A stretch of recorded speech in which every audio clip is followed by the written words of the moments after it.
नमस्कार। कक्षा 10 के साइंस के लेसन जैव प्रक्रम में हम पढ़ रहे हैं वहन यानी परिसंचरण के बारे में। आगे बढ़ते हैं। रक्त में ये जो 3 प्रकार की कोशिकाएं हैं, आरबीसी, डब्ल्यूबीसी और प्लेटलेट्स, इनमें आरबीसी ऑक्सीजन के परिवहन में महत्वपूर्ण भूमिका निभाती हैं। डब्ल्यूबीसी हमारे शरीर के सैनिक हैं। बाहर से आए रोगाणुओं से ढिशुम करने में ये माहिर होती हैं। लेकिन प्लेटलेट्स क्या काम करती हैं? सोचो। इनका भी कार्य बहुत महत्वपूर्ण होता है। ये रुधिर का बहना रोकने के लिए रुधिर का थक्का जमाती हैं। रक्त नलिकाओं में बहता है। पूरे शरीर में इस प्रकार रक्त नलिकाओं का, रक्तवाहिकाओं का जाल बिछा होता है।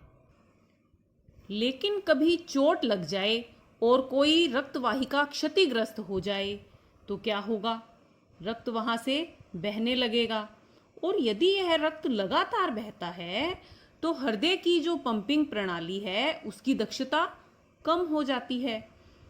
ऐसी स्थिति से बचाव के लिए ही होते हैं बिंबाणु यानी प्लेटलेट्स। ये रक्त के साथ साथ पूरे शरीर में भ्रमण करती हैं।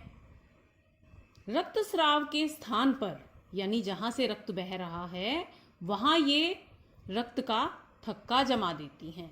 इस प्रकार प्लेटलेट्स द्वारा अनुरक्षण का कार्य होता है। जिस भी हिस्से में चोट लगी होती है वहां थक्का जमाकर ये रक्त का मार्ग ही अवरुद्ध कर देती हैं, जिससे बहता रक्त रुक जाता है। अब आपको यह भी समझ आ रहा होगा कि बुखार आने को तो हम खतरनाक नहीं मानते, लेकिन डेंगू बुखार आने को हम खतरनाक मानते हैं। क्यों?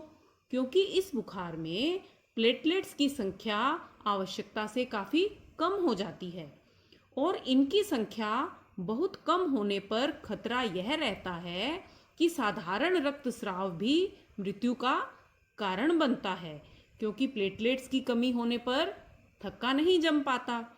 यहाँ तक कि डेंगू बुखार अगर बहुत अधिक हो जाता है यानी प्लेटलेट्स की संख्या काफ़ी कम हो जाती है तो दांतों में ब्रश करते समय होने वाले रक्तस्राव से भी मृत्यु हो सकती है।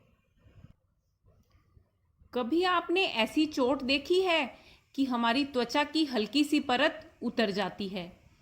रक्त तो नहीं आता लेकिन कुछ पसीने की बूंदें दिखाई देती हैं। यही द्रव की बूंदें होती हैं लसिका, जिसे उत्तक तरल भी कहा जाता है। यह भी वहन में सहायता करता है। उत्तकों की कोशिकाओं के मध्य जो रिक्त स्थान होता है उसे अंतरकोशिकीय स्थान कहते हैं। कोशिकाओं में ये जो कोशिकाएं हैं इनके अंदर जो प्लाज्मा है, प्लाज्मा, प्रोटीन और कुछ रक्त कई बार अंतरकोशिकीय स्थान में आ जाता है और यह रंगहीन होता है। यही होता है लसिका, जो रंगहीन है लेकिन इसमें रक्त का प्लाज्मा, कुछ प्रोटीन और कुछ अन्य रक्त की कोशिकाएं होती हैं। कुछ केशिकाएं ऐसी होती हैं, ये जो केशिकाएं दिखाई दे रही हैं, हमने धमनी और शिरा में पढ़ा था केशिका के बारे में। कुछ केशिकाएं ऐसी होती हैं जिनमें यह लसिका बहता है। इन्हें कहते हैं लसिका केशिका। बहुत सी लसिका केशिका मिल करके लसिका वाहिका बनाती हैं। लसिका केशिका मिलती हैं और लसिका वाहिका बनती है। ये अंत में एक बड़ी शिरा में खुलती हैं। आप जानते हैं पचित भोजन का अवशोषण क्षुद्रांत्र करती है। इस अवशोषित भोजन में जो वसा होती है उसका वहन लसिका के द्वारा होता है। अब आपको समझ आ गया होगा कि परिवहन तंत्र में लसिका का भी अपना महत्व होता है।